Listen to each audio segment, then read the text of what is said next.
Këta janë fëmijë të qendrës kulturore Fato Berberi në Gjirokastër, të cilët me duart e tyre i dhanë jetë oborit të saj. Në ditën ndërkombëtare të tokës zgjodhën të mbjellin lule, duke dhënë kështu shembullin e tyre se si duhet të mbrohet planeti ku jetojmë.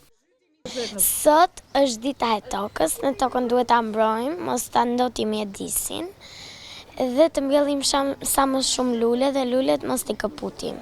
Ne këtu sot bollëm lule ku ne mund t'i rritim dhe oborin ne zbukuruam. Ne mblodhëm shumë lule të bukura dhe shumë ngjyra këtu për rastin e ditës së tokës për ta zbukuruar sepse lulet janë bukuri, janë ngjyra, janë jetë dhe na falin dhe oksigjen. Janë shumë të bukura. Ne sot mbollëm lule për rastin e ditës së tokës, se edhe njerëzit nuk duhet i kapusin lulet sepse lulet janë shumë të bukura dhe janë bimë që ne na japin oksigjen, por janë edhe të bukura në të njëjtën kohë. Ky aktivitet simbolik që erdhi në titullin Mbill një pemë, synon zhvillimin e ndjeshmërisë mjedisore tek fëmijët, krahas dëshirave dhe pasioneve të tjera që ata ndjekin.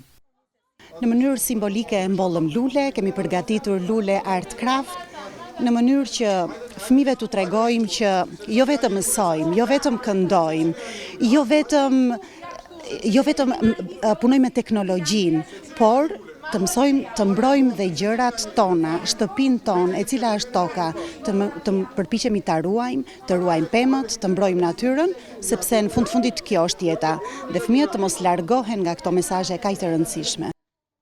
Dita e tokës është një ngjarje vjetore që festohet në të gjithë botën në 22 prill për të demonstruar mbështetjen për mbrojtjen e mjedisit. Për herë të parë është festuar në vitin 1970, kur 20 milion persona dolën në rrugë për të protestuar kundër degradimit të mjedisit. Sipas Kombeve të Bashkuara, dita ndërkombëtare e tokës festohet për të kujtuar secilin prej nesh se toka dhe ekosistemet e saj na sigurojnë jetë dhe ushqim.